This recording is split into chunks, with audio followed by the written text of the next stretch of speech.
हदीस पाक आती है, कमली वाले आका अलैहिस्सलातु वस्सलाम का फरमान आलीशान है, फरमाया इन्नल हज्जा यहदिमु मा कान क़ब्लहु, कि हज जो है वो पहले के गुनाहों को माफ़ फरमा देता है। कि जिसने हज अदा किया तो उसके जो पहले गुनाह थे वो माफ़ हो जाते हैं। लेकिन ये बात जहन में बिठा लीजिए और इसको अपने पल्ले बांध लीजिए कि हुकूकुल इबाद उस वक्त तक माफ़ नहीं होंगे जब तक वो बंदा माफ़ नहीं करेगा।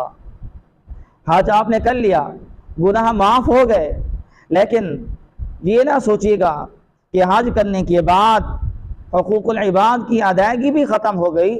नहीं, हरगिज़ नहीं, ऐसी बात नहीं है। मिसाल के तौर पर आपने किसी से कर्ज लिया हुआ था और वो कर्ज आपसे मांग रहा है, तकाजा कर रहा है और देने में आप ताख़ीर कर रहे हैं, तो आपने फिर हज किया, तो हज करने के साथ ये कर्ज की अदायगी में जो ताख़ीर हुई है ये तो गुनाह माफ़ हो सकता है, ये माफ़ हो जाएगा, लेकिन उस कर्ज की अदायगी आपके ज़िम्मे बाकी है।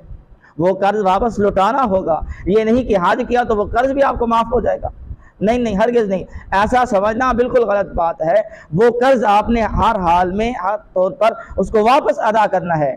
हाँ, जो ताख़ीर हुई है तो हज की बरकत से रब ताला वो माफ़ फरमा दे।